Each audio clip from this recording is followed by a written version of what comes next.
ഇതാവുന്ന മഞ്ഞക്കൂരി തൈലക്കൂരി എന്നൊക്കെ പറയാം. പുഴയിൽ അപൂർവമായിട്ട് കിട്ടുള്ളൂ. എന്തായാലും ഇതറിയോ വില കൂടുതലാണ്. നല്ല അടിപൊളി യെല്ലോ ഫിൻ ട്യൂണ കിടുക്കൻ സൈസ്. എത്ര മുതൽ നോക്കി അവന്റെ മൊഞ്ചോക്കി പച്ചക്ക് തിന്ന സാധനം കേട്ടാ. നല്ല പറക്കണ സൈസ്. ഇതാ ഫ്ലൈറ്റ് കയറിക്കോണ സൈസ് കാളാഞ്ചി സീബാസ് അടിപൊളി. നോക്ക് മോനെ സ്നേക്ക് ഹെഡ് ഒറിജിനൽ പാമ്പൻ തലയൻ. വീണ്ടും കാന്താരി കാളാഞ്ചി. വലിയ കരിമീൻ ചെറിയ കരിമീൻ. നല്ല അടിപൊളി നാടൻ അയല. നാടൻ വള്ളക്കാരൻ പച്ചരി പോലത്തെ ചാള. ഉള്ളത് പച്ച ചാള മീറ്റാക്കി വെച്ചിരുന്നു. പാമ്പാടം നോക്കിയ മോനെ എല്ലാം ഇന്ന് പറക്കണ സൈസല്ല. ഇത് നോക്കണ എന്താ ഫ്രഷ് നോക്കിയേ.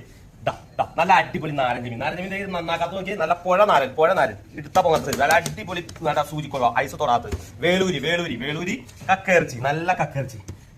കൊഴുവ. ഇതിൽ കൊഴുവയും വേളൂരി മിക്സ് ആയിട്ട് വന്നേക്കുന്നത് നമ്മൾ എന്ത് ചെയ്യും തിരിഞ്ഞാണ് കൊടുക്കുക. നല്ല അടിപൊളി എക്സ്പോർട്ടിന്റെ കൂന്തൽ ഇപ്പൊ കിട്ടില്ല. ഹമൂർ കലവയുണ്ട്, വറ്റയുണ്ട്. അങ്ങനെ എന്താണ് പോലെ ഇത്രയൊക്കെ ഉള്ളൂ. മീൻ കുറവാണ്. വേഗം ഓർഡർ എന്നാൽ വേഗം എത്തിക്കാം. Okay, thank you.